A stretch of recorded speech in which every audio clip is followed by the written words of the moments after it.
रामकृष्ण हरी. कशी YouTube family? मस्तच असणार, मी पण मस्तच. तर आवरली माझी शेतातली कामं बरं का. आता पेरून वैरून आले. आता आज काही जायचं नाही शेतात मला, आज मी घरीच आहे. तर बघा, स्वयंपाक झाला आहे आमचा. स्वयंपाक काय बनवला आहे? गिलकीची सुक्की भाजी बनवली आणि मुळ्याचा ठेसा बनवला, पोळी बनवली, चटणी मस्त. तर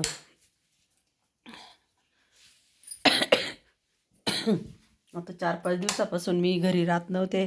4-5 दिवसाचे कपडे पडले धुवायचे.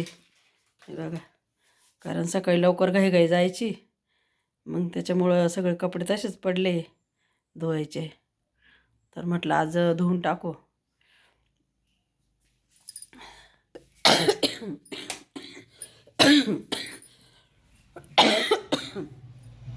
खोकला काय राहीना, खोकल्याला काय झालं काय माहिती. खोकल्याला कोणत्या गावाला पाठवून द्यावा काय माहिती. लय खोकला येतोय, खोकलाच राहत नाही. तर मस्त असे आता आवरती. शिव मल्हार खेळते. आज शिवला सुट्टी आहे ना, त्याच्यामुळं मल्हार खेळू राहिला बाहेर मस्त. मग म्हटलं आता कपडे धुवून टाकू तेवढे आधी, म्हणजे मग नंतर दुसरं काम करता येईल आपल्याला. मळ्यातून घरून गहू आणले, बाजरी आणली, गहू आणले. तर हे गहू बाजरी आणून 5-6 दिवस झाले घरामध्ये पडेले. जागी जागी पसारा पडला. इकडे हरभऱ्याची डाळ आणली, इकडं वाचकं तिकडं वाचकं पडेले घरात सगळं.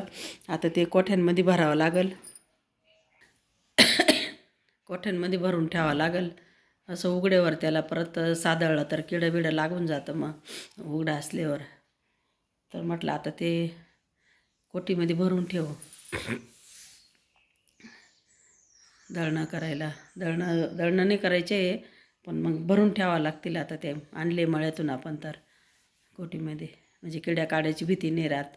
तर बघा, शेतातल्या कामाची खूप धावपळ राहते. 4-5 दिवस, 5-6 दिवस, जवळजवळ 6-7 दिवस पुरवलं मला ते मकाचं काढणं, निसणं, पुसणं, सांड लवण करून जाते ते लोक. बिट्ट्या गहू पेरला 2दा. पहिले एकदा पेरला तर अर्ध्या वावरात, अर्धा वावर परत काल पेरून घेतलं. हरभरा टाकला आणि हरभरा नागट्टीचाच टाकला. जसा येईल तसा येईल. आता लेटच झाला थोडा हरभरा आमचावाला, पण मग काही विलाज नाही, वावरच रिकामे नव्हते. वावरं तयार करायलाच वेळ लागला, त्याच्यामुळं जसं येईल तसं येईल. हार मानायची नसते शेतकऱ्यांनी, करून घ्यायचं राहतं. येऊ आवर जावं. शेतकऱ्यांनी जर हार मानली तर पब्लिक काय खाणार. तर शेतकरी किती लॉसमध्ये गेला तरी त्याला तर पीक पाणी करावंच लागतं. तसं आपण आता हरभरा बी लेट झाला, गहू लेट झाला, तरी पण आपण टाकूनच दिला. काही हो आता पुढं राम भरोसे. नाही काही तर आपल्या घरची चंदी तर तो नक्कीच तयार करणार.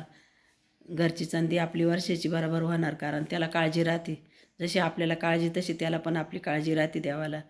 का बा काही नाही तर काही नाही, यांना घरच्या पुरतं खायापुरतं तरी पिकलं पाहिजे बा. तर होईल, पिकल. पाणी भरपूर आपल्याला विहिरीला, तर पिकल भरपूर. तर बघा कसा वाटला व्हिडिओ, नक्कीच कमेंट करून सांगा. रामकृष्ण हरी.